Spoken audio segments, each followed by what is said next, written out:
Lagpas tao ang baha sa Noveleta, Cavite kagabi. Ang Noveleta ang pinakamaliit na bayan sa Cavite at siya ring catch basin ng buong lalawigan. May news to go si Bam Alegre. Sa kuha ng CCTV ng lokal na pamahalaan ng Noveleta, nasundan ang pagtaas ng ilog ng ilang-ilang mula sa sukat na 4 meters hanggang sa tuluyan ng natakpan ang water marker. Biglaan daw ang pagbuhos ng malakas na ulan na hatid ng bagyong Ophel bago dumilim kagabi. Kaya maraming residente ang naabala ng baha na umabot ng lampas tao sa ilang lugar.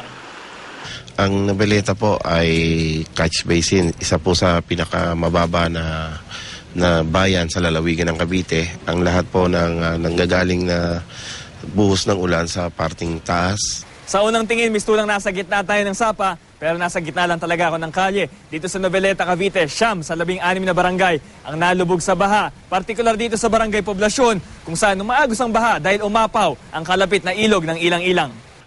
1 metro daw ang inapaw ng ilog ng ilang-ilang dahil sinabayan din ng high tide. Pero pagdating ng madaling araw, unti-unti na raw bumaba ang level ng tubig ng ilog. Tumaas din ang water level ng Sapote at Imus River dahil sa walang patid na buhos ng ulan. Umapaw ito sa bahagi ng Barangay Aniban 2 at Mabolo 3 sa Bacoor City. Umabot ng mahigit 1 talampangan ang taas ng tubig, dahilan para ma-stranded ang ilang sasakyan. Pero sa pagtila ng ulan, humupa na rin ang baha.